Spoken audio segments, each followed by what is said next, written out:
Hello, and welcome to the Snippets of Leadership podcast. Hello, episode 3 out of 4 on emotional intelligence. This time, we start to look at empathy. And by the way, if you enjoy my content and if you like listening to this podcast, please leave me a nice review on whatever platform you're using. It would help me a lot. That said, in the previous 2 episodes, we looked at the basics of emotional intelligence, on how it's built on 4 areas that you need to work on to be proficient at it and use it as you lead others. The first one was being aware of your own emotions, not just at a level of I'm happy versus I'm sad, but going more into detail. For example, I'm optimistic versus I'm serene, and also trying to figure out what exactly makes you feel like that. Once you've done that, you then start working on managing your emotions.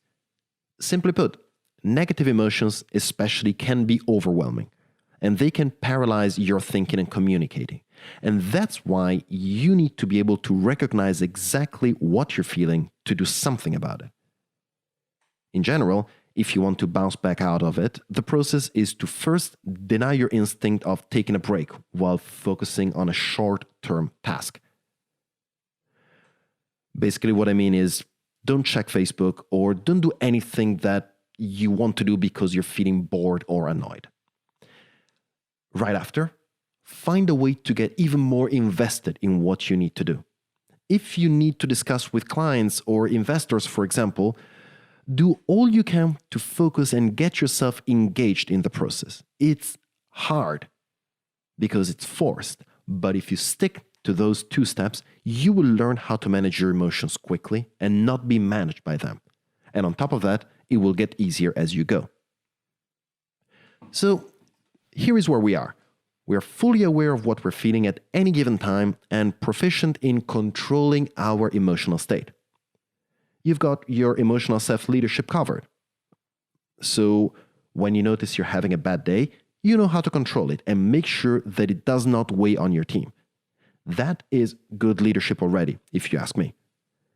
So let's get to your team now, because let's face it, that's where the kicker is.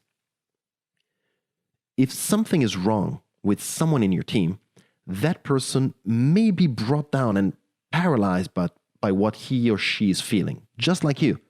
And it's your job as the leader to make sure that doesn't happen. And I mean it both from a professional and a personal perspective. You are the point of contact for an organization responsible for that person's well-being. And that is someone you see every day. You're in a position where you can and should do something. That's why I say it's your job as the leader. So the first step, just like when it came to your own emotions, is recognizing precisely what emotions someone else is feeling. It's difficult, of course, but less than you may think at this point. The funny thing is that the better you become at figuring out your own feelings, the better you will automatically become at reading other people's emotional state. So forgive me if I go holistic on you for a second, but in other words, the more comfortable and in touch you are with your own emotions, the better you will be at being in touch with others emotionally. The moment you start, of course, you won't be proficient at it. So give yourself some time to sharpen your skills. But if you've done the work on yourself beforehand, it will get easier.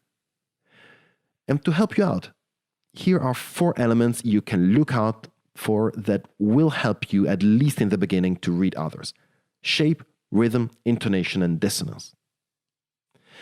The role of these 4 elements is basically the same thing as Plutchik's Wheel of Emotion.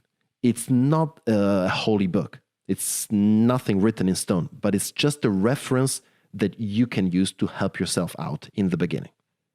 So again, 4 elements: shape, rhythm, intonation, and dissonance. By shape, I simply mean look at the other person's whole body posture, expression, movements. What visual cues can you recognize by just observing someone's shape? You don't need to be an expert in body language. If you know the basics, well, even better, but there is so much that you can learn about a person's state just by looking at their shape. Second, rhythm. Rhythm is the rhythm of the conversation. If you're talking, notice, are they quick on their feet in answering? Do they interrupt or let you finish? Do they follow a normal tempo in speaking and answering, or is it too slow, or perhaps irregular?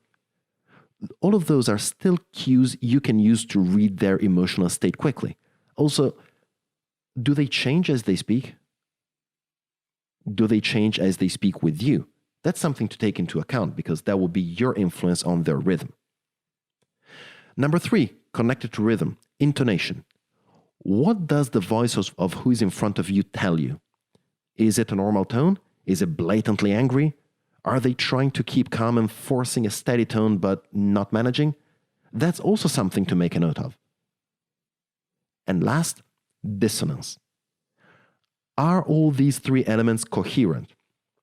Is the person in front of you calm and in a good place and everything is fine? Or do you notice that their shape or intonation are not coherent with what they want to display? If you notice consciously, it means that others may notice unconsciously and may be impacted. Again, those 4 elements are not a holy book.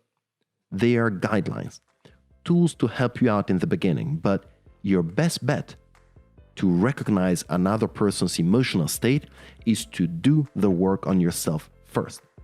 So go back to episode 1 of this season if you haven't listened to it and give it a go.